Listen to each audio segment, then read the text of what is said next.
Une dernière question pour chuter, nous sommes déjà à la fin. Dites-nous, honorable, est-ce que l'exploitation illégale de nos minéraux par les ADEF serait à la base de cette insécurité grandissante? Quand on voit l'exploitation minière, là d'abord, les ADF n'en font pas partie. Parce que dans nos zones minières, il y a les groupes armés locaux. C'est l'une des causes de l'insécurité dans notre province. Parce que vous voyez quand les gens qui détiennent des armes commencent à exploiter l'or, il a les moyens pour se procurer plus. Et c'est sur ce point-là, moi je suis un homme d'État. Là où ça va, ça va. Là où ça ne va pas, ça ne va pas. Et c'est pour ça que l'autre fois, j'avais dit que non. Le gouverneur de la province, c'est qu'il a commencé dans le territoire de Ndjougou, de continuer avec. Là où il y a bastion de groupes armés, vous venez, vous les chassez, et puis vous restaurez l'autorité de l'État pour permettre à l'État d'avoir aussi les moyens pour faire sa politique.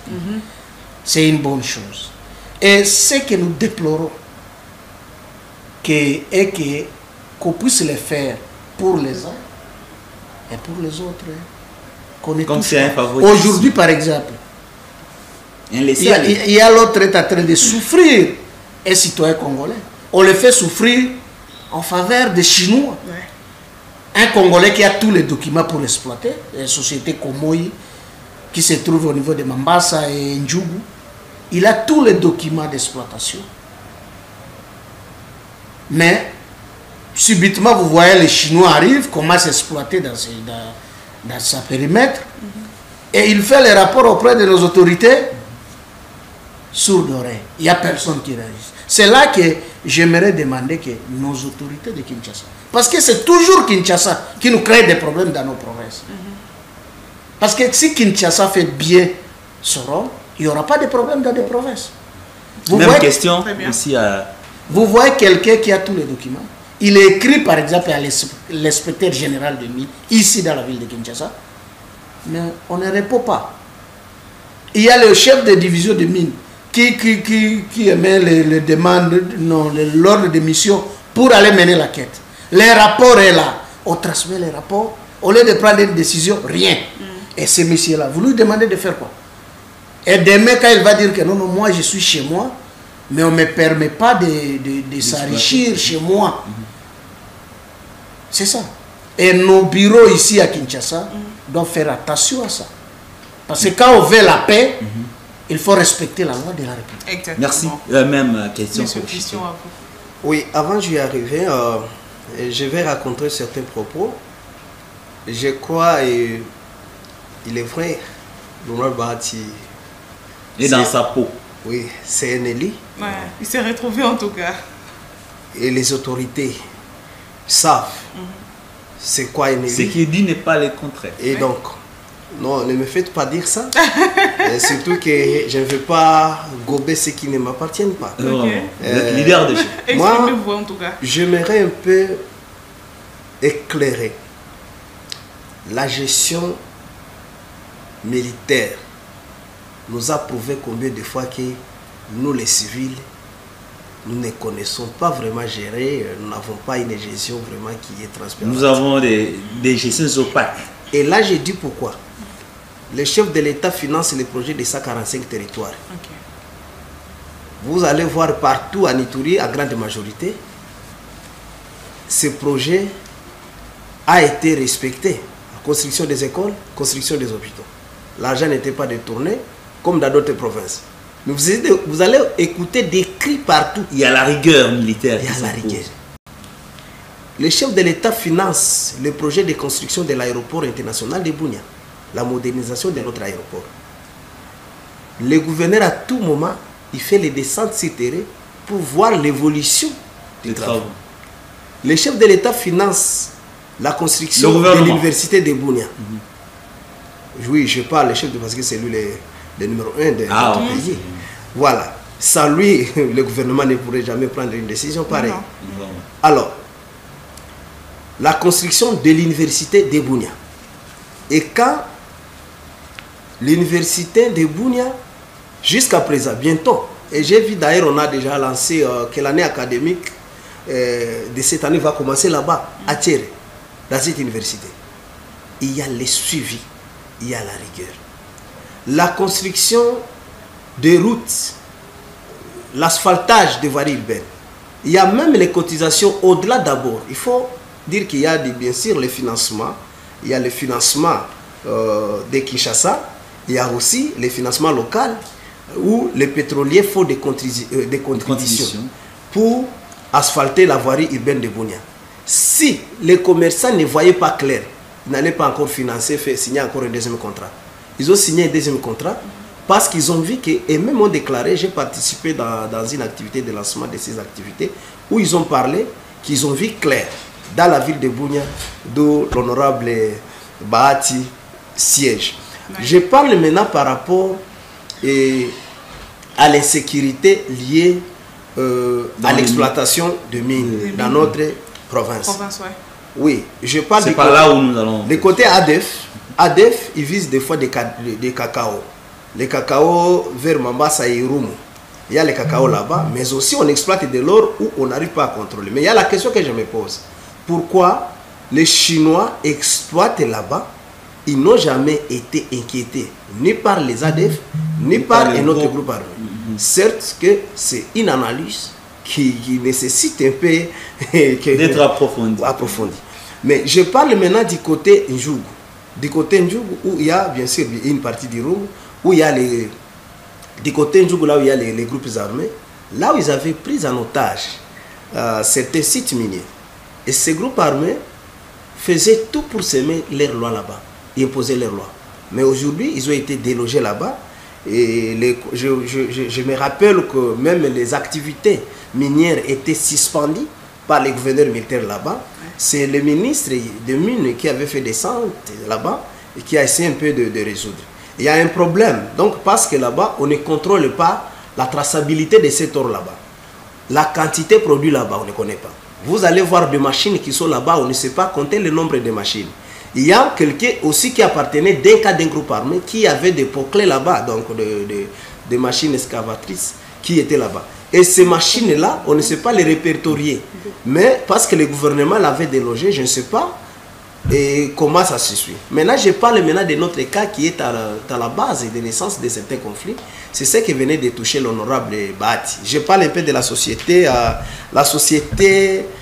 compagnie minière Orient industrielle SARL, qui est victime d'une société chinoise qu'on appelle Ding Sheng SARL. Ding Sheng SARL.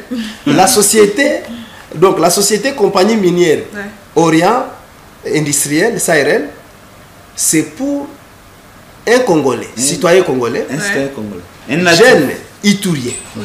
Qui a tous les documents. Il a le permis de recherche numéro 16 133, numéro 16 188 et numéro 16 325. Mais une société chinoise, on ne sait pas comment elle est apparue là-bas. Ces Chinois sont passés par quel chemin? Ils sont en train d'exploiter dans le permis de recherche d'un citoyen congolais. Le citoyen congolais dit que je dois respecter les lois de mon pays. Il doit interpeller maintenant le chef de division des mines. Le chef de division des mines qui va organiser des descentes sur le terrain pour faire des missions afin qu'on analyse, qu'on essaie un peu. Lui-même va reconnaître dans son rapport que non, c'est là. Donc les agents qui étaient descendus sur le terrain vont reconnaître que non, les permis de recherche qui sont là-bas appartiennent bien à notre Congolais, mais il constate jusqu'à ce jour que les Chinois sont là-bas, continuent en train d'exploiter de manière illégale. Et puis d'une manière illégale, ils déplacent nos rivières en désordre et ça perturbe déjà des limites et des limites qui sont à la base des conflits. Et quand ils abandonnent, ils ne viennent plus pour un peu réparer. Mais le chef ne prend aucune décision. Faudra-t-il qu'il y ait une complicité ou deux poids, deux mesures? Parce qu'aucun Chinois aussi ne peut exploiter sans que le chef des mines soit préalablement informé. Et donc, là, nous disons ça risque encore d'allumer, peut-être de donner un mauvais cœur à ces jeunes Congolais qui a dit respecter les lois de son pays, qui a dit respecter la parole du chef de l'État qui a dit que pendant son mandat, il doit créer des jeunes millionnaires. Ouais, et maintenant, ce sont des jeunes Chinois qui veulent maintenant nous rendre encore des pauvres et d'une manière illégale sans respecter toutes les procédures ou la législature de notre pays. Merci, voilà. Merci beaucoup, merci à vous. L'honorable, un dernier mot de la fin, parce que nous sommes déjà à la fin. Mot de la fin, ce que je peux dire, que j'ai compatis avec nos jeunes taximens de la ville de Bunia, qui sont aujourd'hui victimes de tracasseries de la ville, par les décisions prises par le maire de la ville, de les faire payer les casques et les gilets, ça les consulter, ça se mettre. Nous avons plaidé pour qu'on aille l'échange, pour harmoniser, mais comme vous avez dit, on dit que nous sommes les militaires, vous n'avez rien à faire, vous avez l'obligation de vous plier. Et je leur demande de garder courage et jour. Ça ira. Ça ira. Voilà. C'est ça, merci. Voilà. Mot de la fin. J'appelle toute la population de l'Ituri de rester seule, qui respecte ses autorités et qui les accompagne dans tout ce qu'elles sont en train de faire. De soutenir surtout les FRDC, notre seule force de référence. Et surtout, je les rappelle aussi de respecter toujours la culture des civisme fiscal. Parce que nous sommes appelés à respecter les lois de notre pays. Et les lois de notre pays sont beaucoup, nous fera aussi de valeur d'être toujours des Congolais dignes de son nom. Les vrais patriotes congolais sont ceux-là qui respectent ces autorités, qui les accompagnent et qui collaborent avec eux. Et donc les instructions que leurs autorités les donnent, ils sont censés les respecter, surtout dans ce moment d'agression, mais aussi de dénoncer tout cas suspect de l'ennemi qui se cacherait, qui se dissimulerait dans leurs milieux respectifs. Et donc tous être en alerte maximale et n'acceptons pas qu'un seul centimètre de notre territoire, de notre province, soit occupé par les ennemis de la paix. C'est tout ce que j'ai à demander. Merci beaucoup. Merci à vous, coordonnateur Christian Chaouri. Merci à vous, l'honorable Bahati Manganga. Merci à Némi et Nazareth Mayonga qui étaient derrière la caméra sous la supervision de Pams Bienga. Voilà, nous sommes à la fin. Merci à vous, très chers téléspectateurs, et restez branchés sur Modern Canal et Tosongana TV. Merci à vous aussi, Jean-Pierre. Oh, voilà, merci surtout à nos deux co-débatteurs. Ils étaient à la hauteur, ils ne sont pas venus pour vraiment, plutôt merci pour cette passe d'armes. On a senti que les débats étaient vraiment démocratiques. Vous n'êtes pas venus faire, comment je peux appeler ça, les djalilo comme on les dit. Les djalilo. On a senti que vos idées, de vos idées, il y a eu quelque chose qu'on a pu ressentir et retenir. Merci vraiment. Et notre invitation, on ne sait pas si un jour on pourra être à Ituri, comment? On attend toujours. Oui, nous allons vous inviter. Merci. C'est que la télévision a une représentation là-bas, je me rappelle. Il y a un CT Rafiki Molière TV, on va là-bas. Et prochainement, on va vous inviter là-bas aussi. Merci beaucoup. Merci.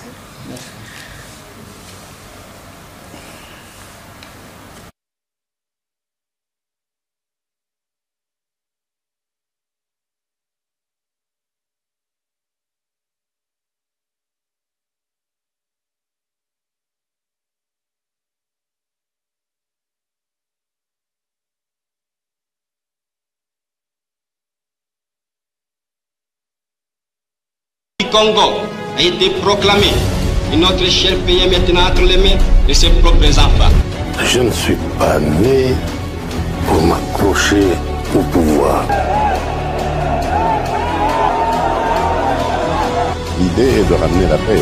La population attend beaucoup de ce gouvernement.